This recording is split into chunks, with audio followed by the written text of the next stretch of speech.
허환구의 라디오 오늘. 여러분 안녕하십니까, 허환구입니다. 예천에서 실종자 수색 중 순직한 해병대 소속 고 최수근 상병의 빈소가 포항해병대 1사단에 차려졌습니다. 고 최수근 상병은 어젯밤 11시가 조금 넘은 시간이었죠. 늦은 밤까지 수색을 이어가던 경북 119 특수대응단에 의해 시신이 수습됐습니다.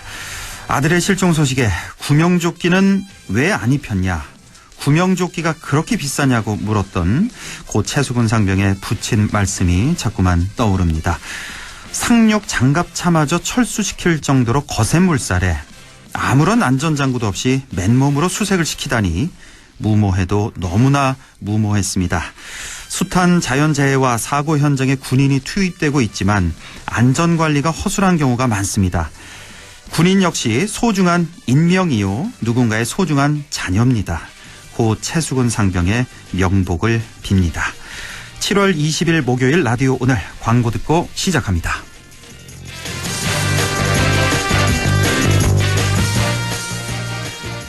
여름보다 뜨거운 불경기를 시원하게 만들어줄 KG 모빌리티만의 쿨한 혜택. 완전히 새로운 디자인 1,800만 원대로 시작하는 합리적 가격에 더 뉴 티볼리 출시. 거기에 토레스 티볼리 하루 1만 원대 신개념 리스형 할부와 12개월 무이자까지. 7월 상담받고 커피 쿠폰 받고 경품 받고 지금 KG 모빌리티 전시장에서. 명륜진사 갈비가 확 바뀌었어요. 삼겹, 닭갈비, 프렌치레까지 무한으로 즐겨요. 명륜진사 갈비, 떡볶이, 튀김, 갈비버거까지 우리 동네 뉴버전 명륜진사 갈비. 확 바뀐 뉴버전 명륜진사 갈비. 파견아닙니다.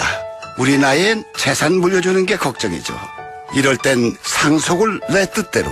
하나은행 리빙트러스트. 10년 이상의 신탁 노하우, 전문가의 맞춤 상속 설계. 원금 손실에 유의하시고 투자 전 설명을 청취하세요. 하나 리빙트러스트를 검색해보세요. 네, 라디오 오늘 목요일 순서 시작합니다. 1부 천하람의 천하무적 함께 하겠고요. 2부 이슈 오늘에서는 문경의 옛길이죠. 하늘째 옛길이 복원됐습니다. 문경시 문화예술과 유미수 과장 연결해서 자세한 얘기 들어보겠습니다. 이어서 인미의 그래도 정치 함께 하겠습니다. 라디오 오늘 유튜브로도 다시 들으실 수 있습니다. 많은 애청 바랍니다. 네, 천하무적 보수의 눈으로 시사 현안을 분석해 봅니다. 천하람 변호사 연결돼 있습니다. 안녕하십니까? 네, 안녕하세요. 천하람입니다. 예, 오늘 정말 할 얘기가 많아서요. 조금 속도감 있게 이렇게 진행을 하도록 하겠습니다. 자, 수해 상황에서 윤석열 대통령 굳이 우크라이나를 가는 게 맞냐는 그런 논란이 있었는데, 사실상 네. 논란을 키운 건 대통령실의 그 해명이었습니다.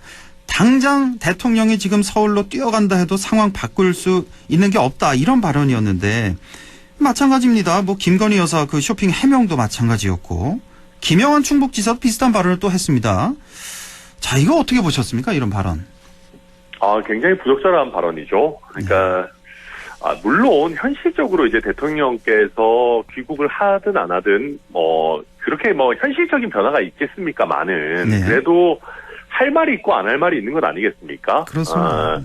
또 아무래도 대통령께서 또 국내에 계시면은 여러 공무원 조직들이 조금 더 경각심을 가지고 또 좀 더 책임감 있게 대처를 할 가능성도 있는 것이고요. 예. 그런 얘기는 할 필요가 없었던 것 같고, 안철수 의원이 잘 지적했습니다마는 저는 우크라이나 가는 거는 얼마든지 할 수 있고 필요하다라고 생각을 합니다. 근데 수해 상황이었다면 좀 귀국을 하셨다가 좀 다음번에 가시는 것도 나쁘지 않았다라고 보고요. 예. 또 한 가지, 이거는 그냥 제가 생각해 본 방안인데, 예.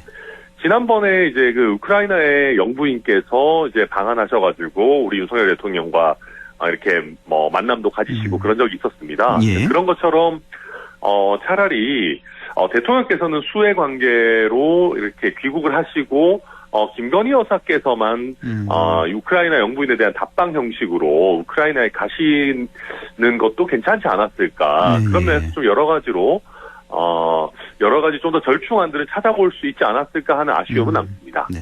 김건희 여사 얘기도 이번 주 일주일 내내 나와서요. 일단 명품 쇼핑 그 자체, 그것도 부적절하다는 그런 비판이 많았고, 해명 과정에서 호객을 당해서 쇼핑을 했다, 이것도 부적절하고, 정쟁 소지가 있으니까 해명을 안 하겠다.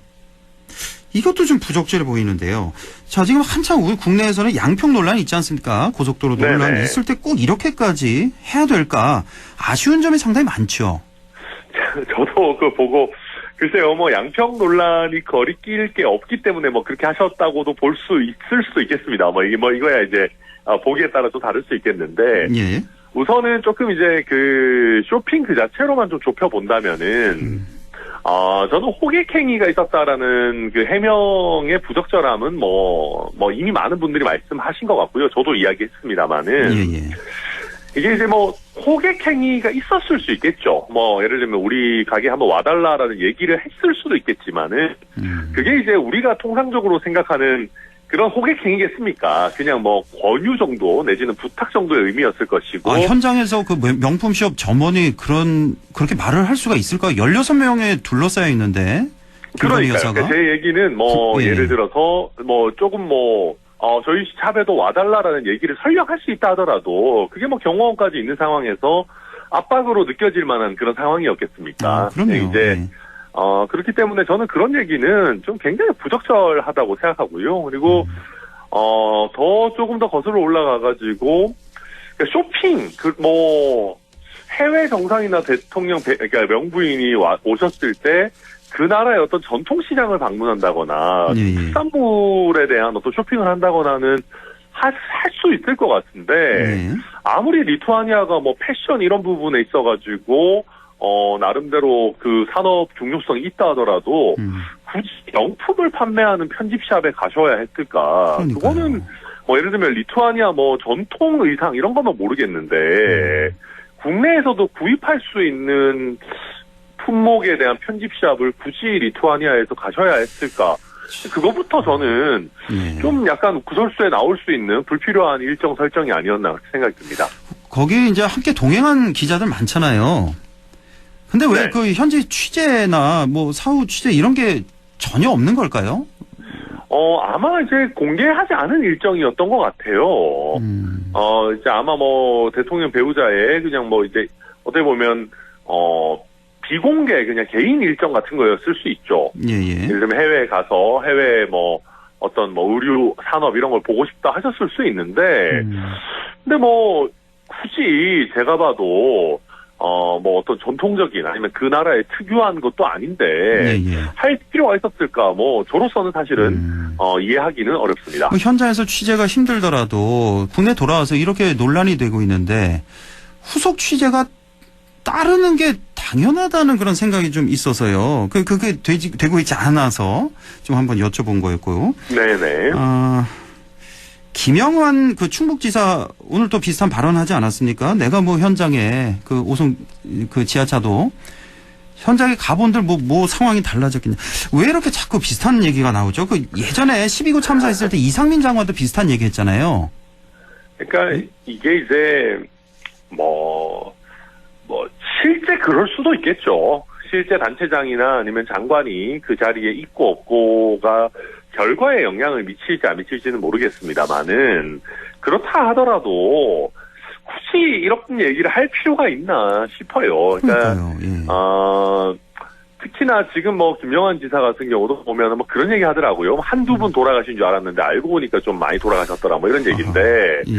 근데 사실 한두 분 돌아가셨다 해가지고 늦게 가도 되는 것은 아니거든요. 그리고 물론 제 상황에 여러 둘러볼 곳들이 많이 있겠지만은 그래도 많은 분들이 참변을 당한 곳에 더 일찍 오지 못해서 송구스럽다라고 하면 될 것인데 왜 저는 이런 식으로 이제 좀 국민 눈높이에 안 맞는 발언들을 하는지 사실 참 답답하고 안타깝고 그렇습니다. 그렇습니다. 이번에 비 피해가 너무나 커서요. 우리 지역도 예천을 중심으로 해가지고 그러니까요. 사망 실종이 27명이나 되거든요. 맞습니다. 특히 예천이 이제 14명이나 인명피해, 영주넷, 봉화넷, 문경툴 뭐 이렇게 지금 있고 있는데 자 이런 상황에서 그 청주 오송 지하차도 마찬가지입니다.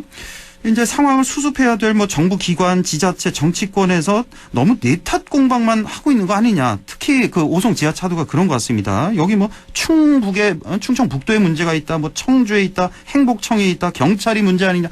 이런 얘기가 자꾸 나오고 있는데요. 이런 네. 상황 어떻게 보십니까?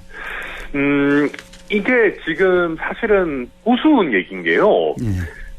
정작 재난안전과 관련한 실무를 담당하는 사람은 어차피 청주의 담당 공무원입니다. 예. 이게 무슨 얘기냐면 뭐 행복청이든 국토부든 환경부든 뭐 여기저기서 지시는 이런저런 지시들을 하겠지만 예. 결국 해당 지자체의 담당자가 많은 실무적인 조치들을 하거든요. 예. 그런데 우리 지금 재난안전 관련해가지고 가장 큰 문제가 뭐냐면요. 공무원들이 재난안전 담당하는 거를 정말 싫어합니다. 아, 뭐 책임이 워낙 뒤따르니까요. 나중에. 그럼요. 어지간하면 징계받고 뭐 자칫 잘못하면 감옥 갈 수도 있고 이렇기 그렇습니다. 때문에 예. 그렇게 돼서 공무원들이 싫어한다는 게 단순히 그냥 공무원이 싫어도 해야지 이런 문제가 아니라 지금 문제가 뭐냐 하면은 각 지자체에서 재난안전 관련 공무원 정원을 채우고 있는 데들이 잘 없습니다. 아, 정원조차 못 채우고 있습니까, 지금? 그렇죠. 공무원들이 서로 어허. 안 가려고 하기 때문에 가게 되면 어떻게 하냐면요. 육아휴직 쓸 수 있는 분들은 육아휴직을 쓰고 발령을 받으면 육아휴직을 그렇죠. 내고. 어떻게든 빠져나오려고 하하. 합니다. 예. 그래서 많은 지자체들에서 신입 발령 받은 친구들, 왜냐하면 신입들은 뭐 어디가 이렇게 할 수가 없으니까. 예, 신입 직원들 위주로 재난안전팀에다가 발령을 내는 경우들이 굉장히 많아요. 그러니 뭐 경험도 없을 테고 재난 그렇죠. 발생했을 때. 그러니까 그러다 보니까 그리고 또 있는 사람들도 다 서로 밖으로 나가려고 하고 그런 상황에서 뭐 얼마나 책임감 있는 내지는 전문성 있는 일처리가 되겠습니까? 그래서 지금 우리도 보면 뭐 여야도 무슨 니탓 공방하면서 전 정부가 문제니 우리 정부가 문제니 막 하고 있는데 이거는 단순히 이제 전 정부나 현 정부의 문제가 아니라 지금 우리가 재난안전 관련해서 담당하고 있는 공무원들이 지속 가능하지 않게 지금 해놓은 거예요. 예. 그래서 이런 부분들에 대해서 좀 실효성 있는 대안들을 내놔야 되는데, 지금 이제 정부 출범한 지 2년 차 됐는데도 전 정부 탓하고, 부처끼리 서로 니탓 공방하고 이런 거는 사실 의미 없는 얘기다. 저는 그렇게 보고 있습니다. 아, 뭐 지금 뭐 청주나 뭐 우리 예천뿐만 아니라 이런 상황이 거의 모든 전국의 지자체 거의 비슷한 상황일 것 같네요. 예, 네, 왜냐하면은 한 사람이 커버해야 되는 지역이 굉장히 넓은데 사실은 그렇습니다. 재난 위험성이 있는 시설들이 얼마나 많겠습니까? 네, 그러다 보니까 이 부분에 대해서 적절한 지원과 인력 배치가 있어야 되는 거죠. 알겠습니다. 자, 홍준표 대구시장 얘기를 안 할 수 없는데, 자, 휴일에 골프를 친 사실, 그러자 월요일이었나요? 화요일이었나요? 제가 정확히 기억이 좀 안 나는데, 자, 그 기자들 앞에서 말이죠. 기자들한테 물론 그 젊은 기자들에게도 그래서는 안 되겠지만 결국은 방송을 듣는 전 국민을 상대로 하는 얘기 아니겠습니까? 인터뷰가. 예. 자, 이런 상황에서 기자들에게 뭐 반말조로 비슷하게 하면서 호통을 친다든지, 뭐 가르치는 쪽으로 한다든지, 질책을 한다든지. 와, 이거 정말 너무 국민들 화나게 하는 그런 일이고, 그때 인터뷰할 때 보니까 절대로 사과 안 할 것 갔더니만 뭐 하루 이틀 만에 바로 또 사과를 또 했어요. 당 윤리 징계 개시 논의 들어가자 이제 사과를 한 건데, 자, 이 홍준표 대구시장 어떻게 보셨습니까?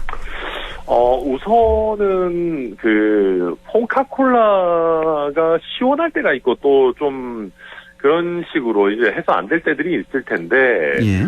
홍준표 시장, 저도 뭐 팩트를 100% 알지 못하지만, 그때 당시 이제 문제가 있었던 게, 대구시에 있는 공무원들이 비상대기를 하고 있는 상황이 아니다. 라고 말씀하셨는데, 사실 알고 보니까 꽤 많은 숫자의 대구시의 공무원들이 비상대기를 하고 있는 걸로 아마 나왔던 것 같아요. 본인은 지시한 적 없다고 그때 그랬는데. 그렇죠. 오늘 뭐 본인이 지시를 했든 안 했든, 뭐 본인이 기억을 하든 못하든, 어느 정도의 호우가 오면 비상대기가 사실 당연히 있는 거 아니겠습니까? 그렇습니다. 예, 그래가지고 이제 얘기를 했는데 지금 한 두어 가지 정도가 걸리는 겁니다. 첫째로는 누가 골프 쳤다고 뭐라고 하는 것이 아니고, 이제 비상대기가 걸릴 정도의 상황이면은 단체장으로서 좀 자제해야 되는 거 아니냐라는 게 첫 번째고, 또 한 가지는 이제 홍준표 시장 정도 되면은 아무리 이제 대구시장입니다만은 그래도 전국적인 단위의 사실상 대선 후보급의 큰 정치인인데, 좀 좀 전국적으로 호우 피해가 예상되고 있는 상황에서 굳이 골프를 쳤었어야 하냐라고 하는 아쉬움인 것이거든요. 예. 근데 그런 상황에서 본인 스스로 대구는 뭐 별로 피해 없고 비 오기 시작할 때 난 그만뒀다라고 하게 되면은 그냥 스스로를 어찌 보면 대선 후보급의 정치인이 아니라 그냥 하나의 대구시의 단체장 정도로 스스로를 어떻게 보면 낮추는 것이거든요. 그렇습니다. 예. 그리고 그런 상황에서 또 뭐랄까요? 너무 또 이렇게 뭔가 겸허하기보다는 좀 더 이게 고압적인 그런 형태로 나오다 보니까 예. 저는 홍준표 시장이 이번 일에 있어가지고는 좀 국민들께 점수를 많이 잃은 게 아닌가 이렇게 보여집니다. 그러니까 뭐 앞으로 정치 행보, 뭐 앞으로 정치 행보라면 뭐 대통령밖에 더 있겠습니까? 상당한 그렇죠. 악영향을 끼칠 그런 이번 사건이었고, 자 조금 전부터 이제 징계 절차가 시작됐다고 속보가 들어오던데 결과는 네. 아직 나오지 않고.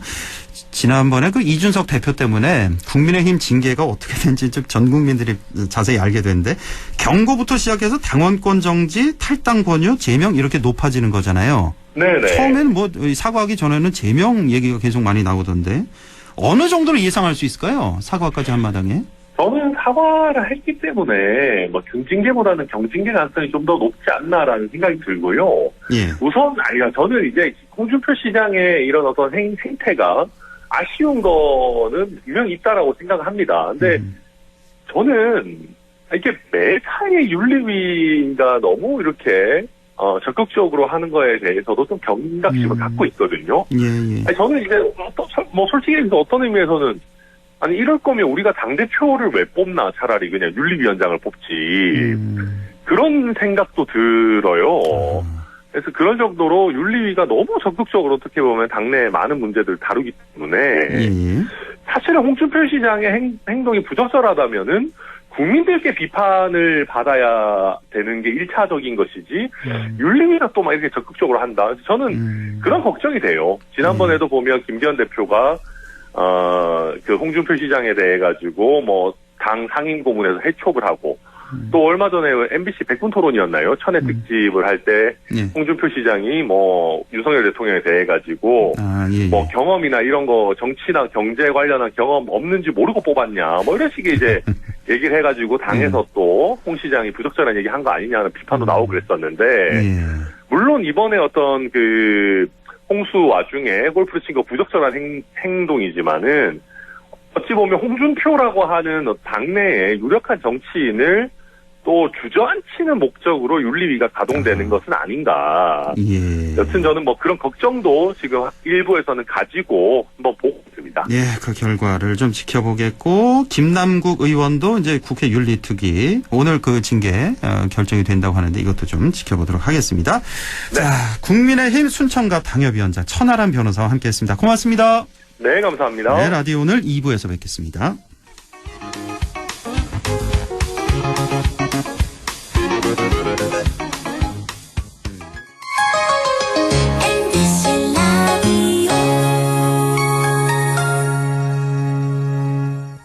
나에게 딱 맞는 대학, 나에게 꼭 맞춘 대학.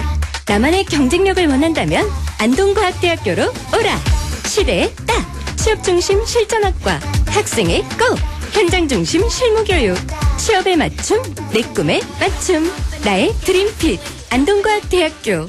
투자는 당신이 하고 미래에셋증권은 당신에게 투자합니다. 미국 주식 온라인 매수 수수료 무조건 0원. 1원도 아니고 0원. 신규 고객만 아니고 전국민 무료. 연말까지 무료. 이게 미래에셋증권의 투자다. 미국 주식은 미래에셋증권. 원금 손실 유의 및 투자 전 설명 청취. 매도 시 0.2508% 수수료 발생.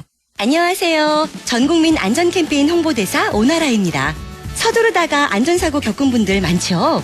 그래서 빨리빨리 하기 전에 5초만 안전습관 캠페인을 시작합니다.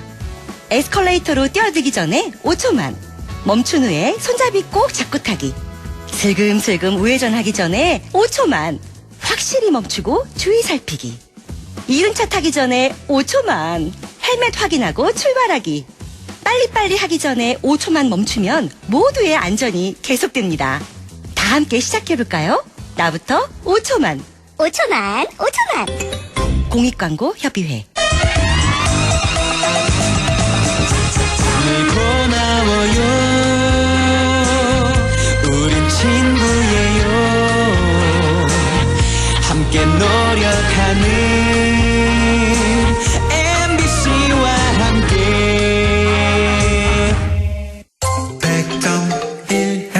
라디오. 네, 6시 25분 23초 지나고 있습니다. 라디오 오늘 2부 이슈 오늘 시작합니다.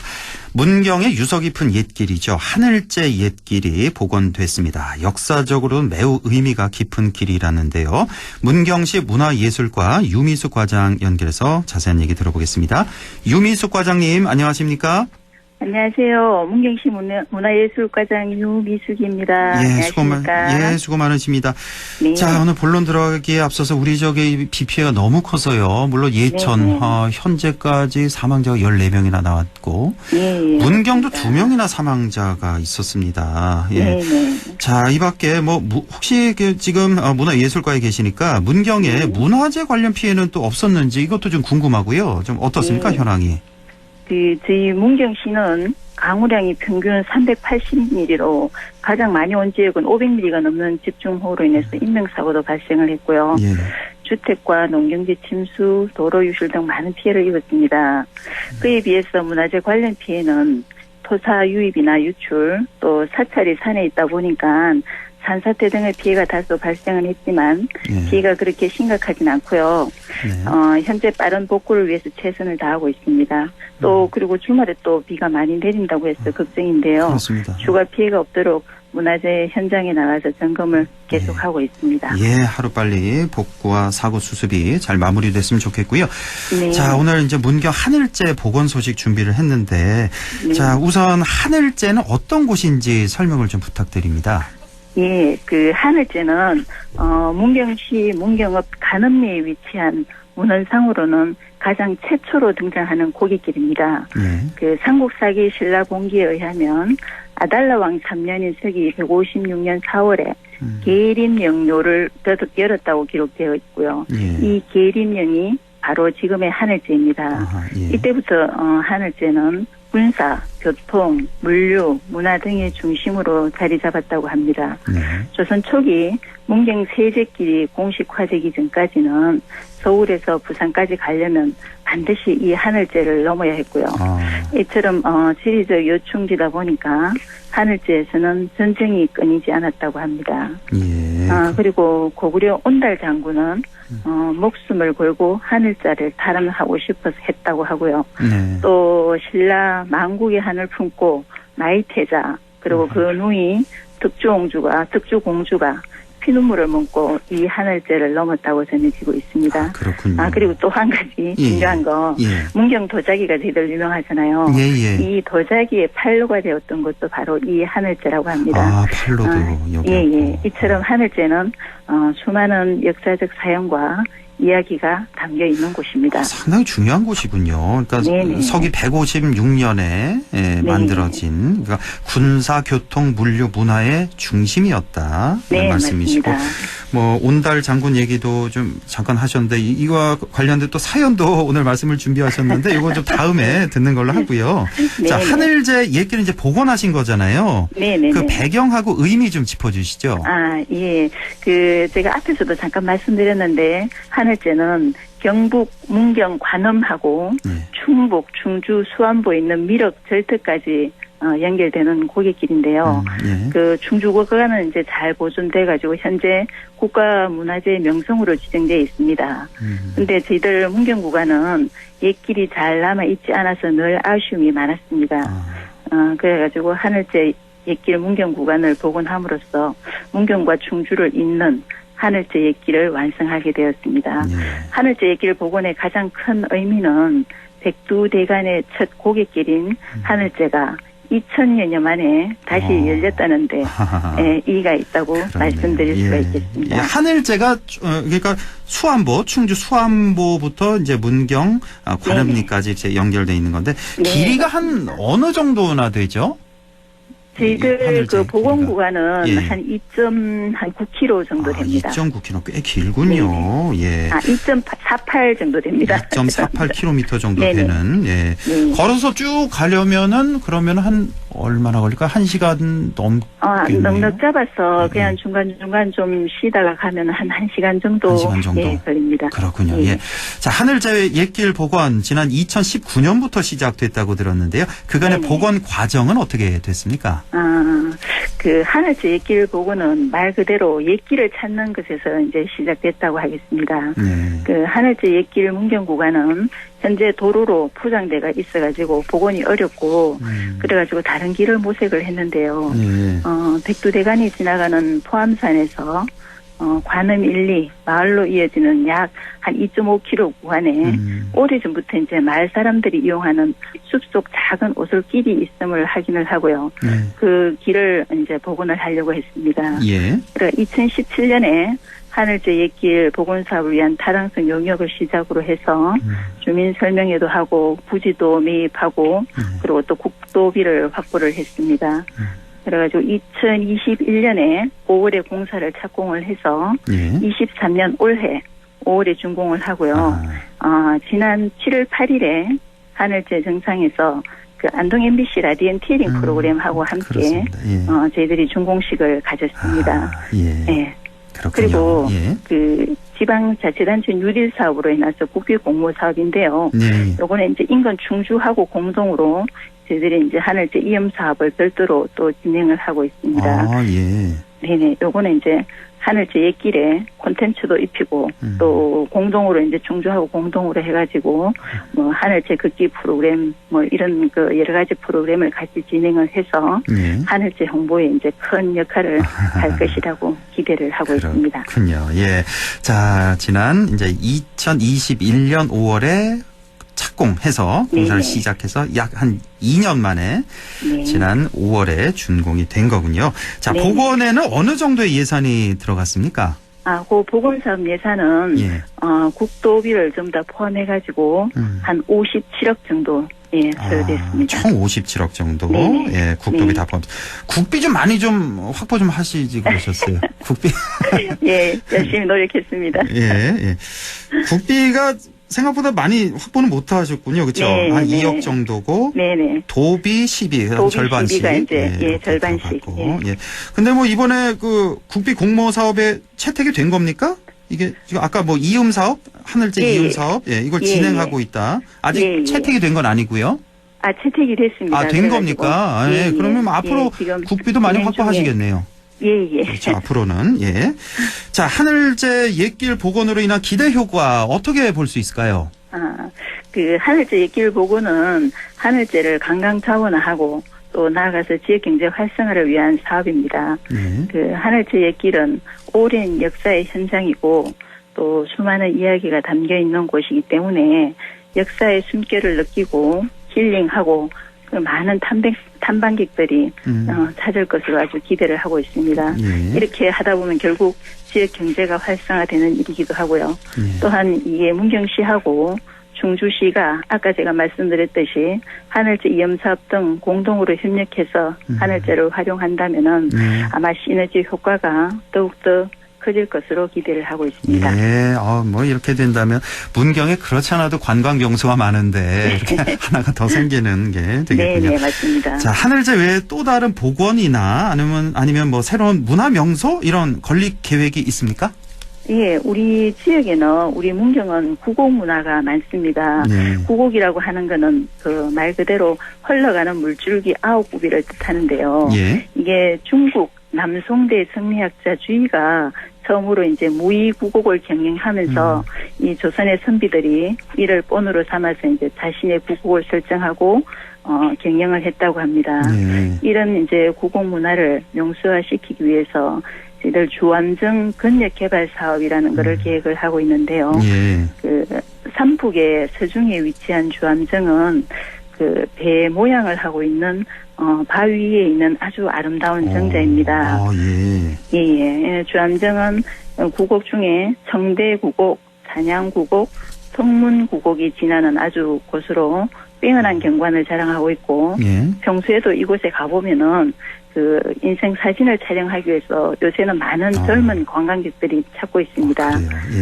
요 구곡이 지나는 농청정, 주암정, 또 경채정, 우암정 등을 연결해서 조선 선비들이 풍류 정신이 깃든 구곡 문화를 복원해가지고 명상과 힐링을 할 수 있는 그 명소로 만들 계획이고요.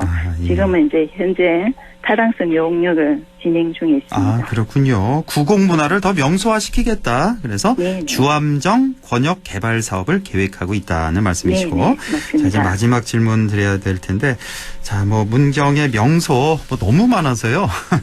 여기서 다 하실 수 없을 것 같은데 그래도 몇 곳 좀 소개를 해주신다면요. 예. 제가 제일 지금 드리고 싶은 것은 당연히 이제 저희들이 최근에 개발을 했으니까 하늘제가 제일 가볼 명수라고 저는 생각을 하는데, 숲속길을 아까도 말씀드렸는데 한 1시간 정도 걷는 길인데, 이게 별로 힘들지가 않고, 가족과 아니면 연인과 함께 걸으시면 아주 좋은 길이 될 것 같습니다. 경사가 좀 완만하군요. 그렇게 네네, 어렵지 않은 길. 그렇게 힘들지는 않습니다. 예. 그리고 저희 문경에는 다 아시다시피, 하늘제 외에도 고깃길 대명사 문경세제가 있지 않습니까? 며칠 전에 제가 TV 프로그램을 보니까 맨발로 걷는 것 건강에 많은 도움이 된다고 하던데 맨발로 걷기에 더없이 좋은 문경세제길이 있습니다. 문경세제 맨발 걷기 대회도 있지 않았나요? 네네, 맞습니다. 그렇죠. 그리고 이제 문경세대 어드벤처 파크도 있고 또 모노레일을 타고 산 정상에 올라갈 수 있는 문경 단산 관광 모노레일, 철로 자전거는 뭐 너무나 유명하고요. 그리고 저희들이 운영하고 있는 도자기 박물관이 있는데 여기 오셔가지고 저희들 지역에 유명한 도자기 만들기 체험도 한번 해보시고요. 그리고 한여름에 시원한 물놀이를 즐길 수 있는 선유동 계곡, 용추 계곡 등 역사문화 관광지가 저희들이 엄청 많고요. 또한 볼거리, 먹을거리, 체험거리 등이 아주 풍부합니다. 저희들 문경은 사실 하루 코스로는 모든 걸 다 즐길 수가 없고요. 그럼요. 1박 2일 이상 일정으로 방문하시기를 권해드립니다. 1박 2일이 아니라 한 달은 있어야 될 것 같은데요. 이거 다 보려면은. 요새 한 달 살기도 많이 하시니까. 그렇습니다. 그렇게 하면 더욱더 좋겠죠.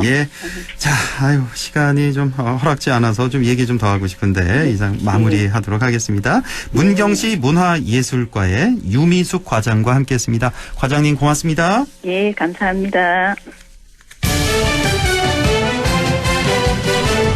네, 임미애 그래도 정치 이어가겠습니다. 더불어민주당 경북도당 임미애 위원장 연결되어 있습니다. 안녕하십니까? 네, 안녕하세요. 임미애입니다. 네, 이번 폭우로 좀 산사태 피해가 상당히 큰데요. 자, 어제였죠? 민주당 현장 최고위원회 회의가 민주당 안동 경북도당 안동 사무실에서 이제 열렸는데요. 현장에 우리 임미애 위원장님도 이재명 대표 바로 옆자리에 앉아서 회의 같이 하시던 모습 나오던데 어떤 얘기가 오고 갔습니까? 신속한 복구 그리고 추가적인 재난에 대응하기 위해서라도 추경을 하자 이런 요구가 다시 한번 있었습니다. 그리고 여야정 TF를 구성해서 신속한 복구 지원이 이루어질 수 있도록 하자. 그리고 8월 달 국회에서 지금 현재 국회에 수해 방지 관련 법안이 14개나 계류 중이거든요. 그래서 이거 조속히 처리하자.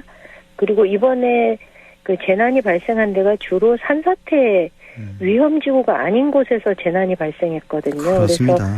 그래서 산사태 위험지구에 대한 체계적이고 전면적인 조사를 하자. 그리고 농촌 지역에 재난이 발생했을 경우에 지원에 관한 내용이 너무 현실적이지 않다. 현실화하기 위한 논의를 하자. 이런 이야기들이 거론됐습니다. 지금 쭉 말씀을 해주셨는데 다 맞는 말입니다. 이거 좀 말로만 그치지 말고 정말 실천으로 옮겼으면 하는 그런 바람 국민의 한 사람으로서 있고요. 자, 산사태 위험지구가 아닌 지역에서 이렇게 많이 발생했습니다. 총 13곳 중에 산사태 위험지구는 한 곳밖에 없었다고요. 나머지 12곳은 이제 위험지구가 아닌 곳에서 이렇게 발생을 한 건데, 자, 우리 경북도당 차원에서 중앙당에는 또 어떤 것들을 건의했습니까? 경북의 산사태 위험지구가 전국에서 가장 많다 그래요. 정희용 의원이 산림청으로부터 받은 자료에 의하면은 경북이 최근 5년 동안 2018년부터 지금 23년 6월까지 산사태 취약 지역이 4,900개가 넘어요. 그런데 이 기간에 이 지역에 거주하는 사람들이 9,977명이라고 하니까 거의 10,000명이 되는 거죠. 그렇죠. 이제 강원도에 거의 딱 2배예요. 산사태 우려 지역으로 지자체가 신청을 산림청에다가 하면 산림청이 현장 조사를 하고 그리고 나서 위험지구로 지정을 하고 지정이 되면 평균 100억 원의 가량의 예산으로 사방댐을 짓거나 간벌 사업을 하거나 이런 산사태가 발생하지 않도록 조치들을 취하는데. 지구마다 100억 원이 배정된다고요? 네네. 그런데 이게 사방댐 하나 짓는데 돈이 많이 들어요.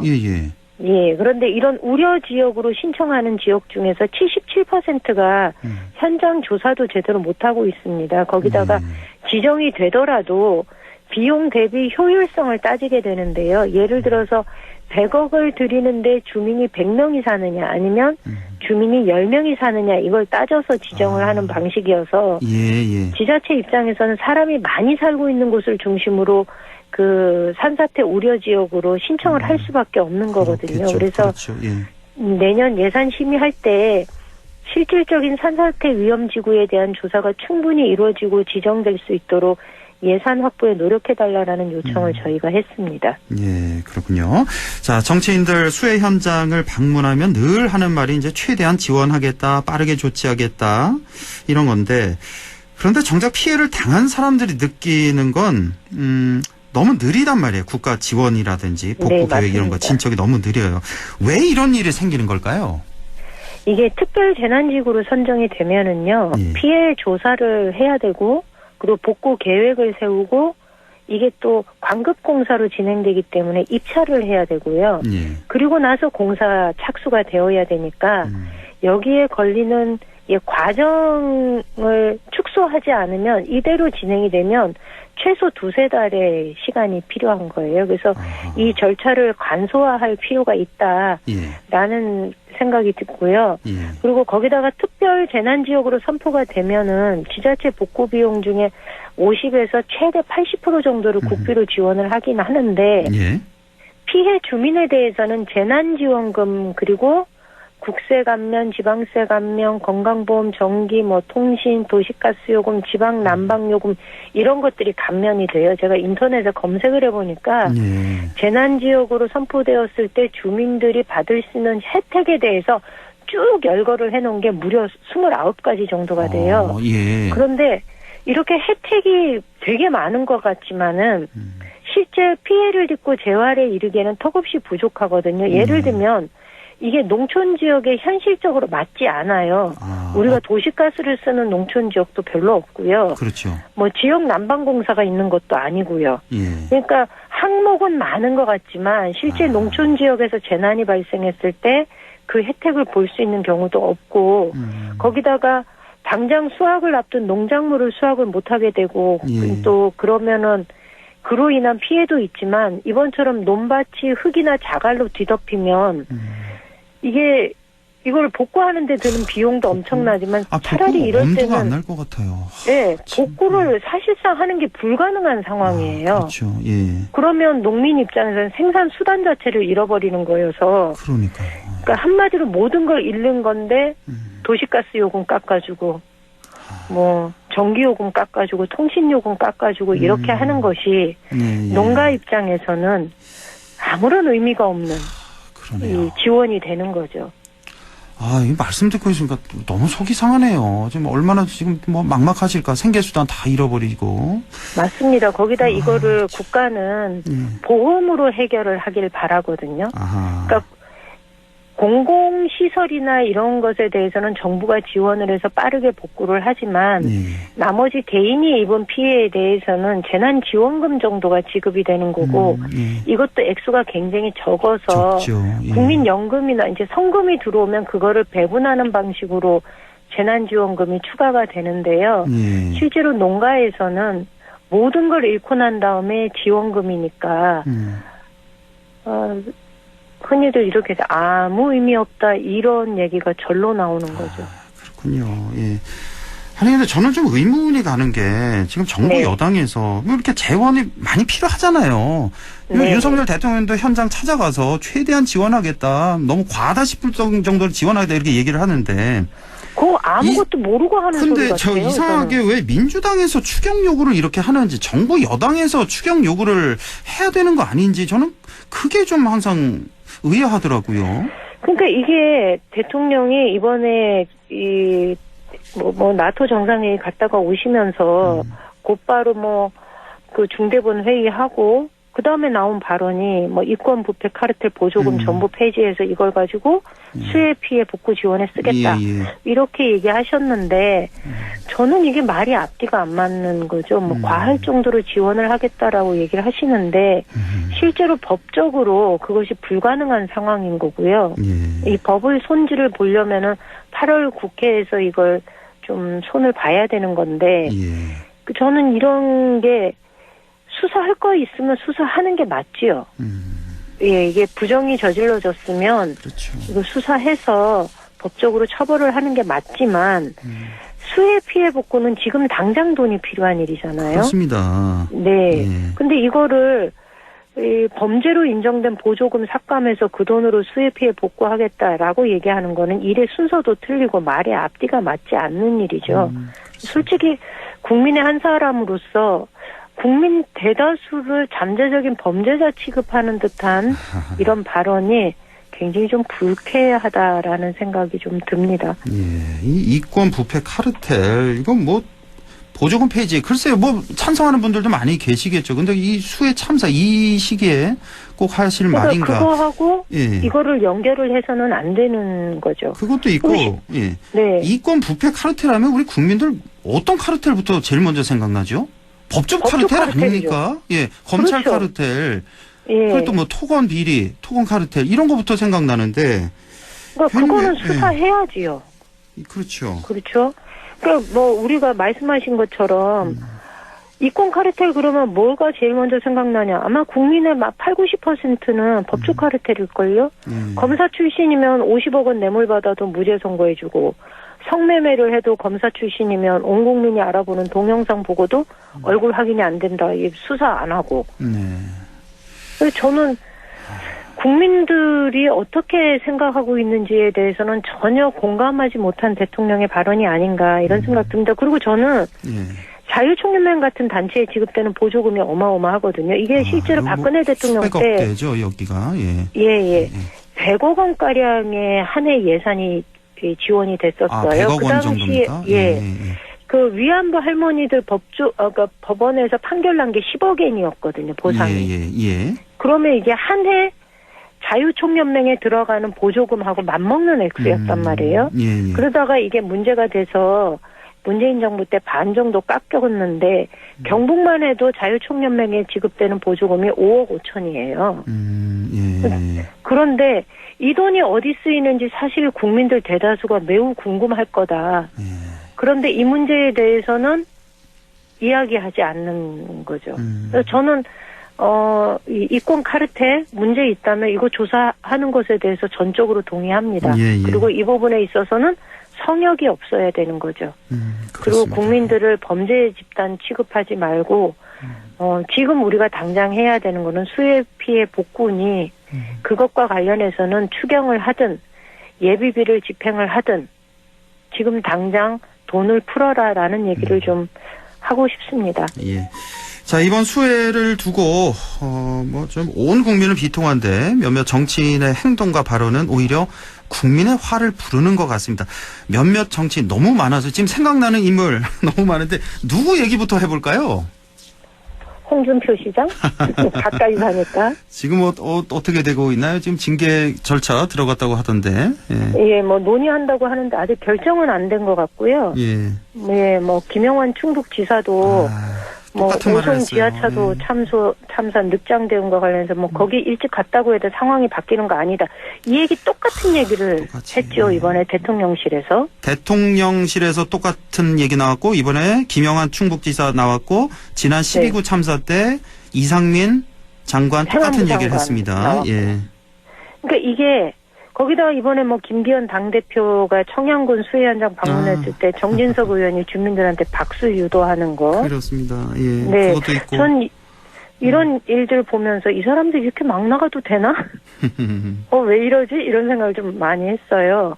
거기다 홍준표 시장은 뭐 징계 절차가 논의되고 있다고는 하지만 처음에 너무 당당하셨어요. 그렇죠. 지나쳤습니다. 너무 지나쳤어요. 호우 경보 발령되면 부단체장이 업무 총괄하는 거지 단체장은 업무 부여된 게 없다라고 얘기를 하는 걸 들으면서 저희가 선출직 공직자를 뽑을 때 우리가 요구하는 거는 책임 있는 자세, 무한 책임의 자세로 시정이나 도정 업무를 봐주길 원하거든요. 그렇습니다. 예. 대통령한테도 마찬가지고. 그런데 전혀 그렇지 않다. 거기다가 그런데 이렇게 공직자들이 말하고 행동하는 데는 사실은 시작이 대통령이었던 거죠. 예.